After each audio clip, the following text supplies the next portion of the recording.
Governor Andrew Cuomo defended his administration's handling of nursing homes during the COVID-19 pandemic a day after Attorney General Letitia James's office released a report that found the state undercounted the death toll of nursing home residents during the crisis.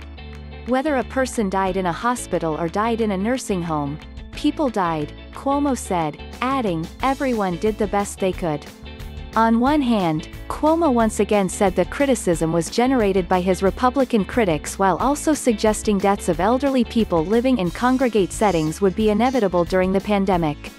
It's continuing today even with all the testing that we're doing, Cuomo said on Friday at a news conference.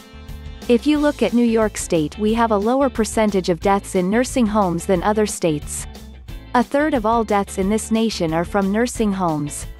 New York State we're only at 28%, but we're below the national average in nursing homes.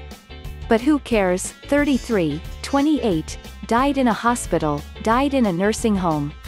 They died.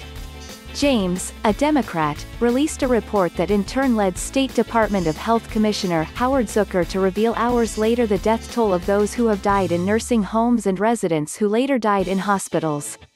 At the same time, the report suggested deaths may have been caused by a March 25 state order that required nursing homes to take in COVID-19 positive patients if they were able to.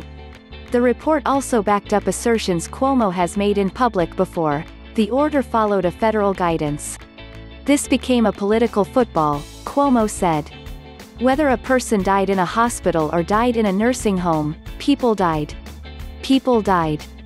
Republicans in the state legislature have called for Zucker's resignation and members of both parties are pushing for the commissioner to appear before them. Zucker is scheduled to do so next month.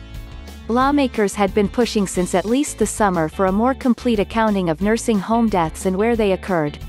Health officials this week said an audit of the death toll was continuing.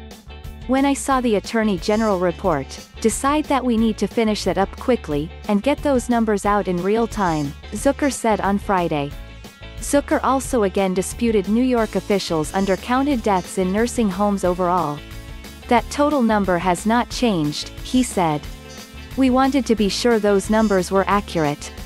Still, it's not clear what the report will mean for the long term and whether it would have an impact on the state's nursing home policies going forward in the pandemic. The investigation also identified a lack of personal protective equipment and staffing as factors that led to the death toll in the facilities. Family members of nursing home residents who have died, meanwhile, continue to press for answers this week on what happened in the early months of the pandemic.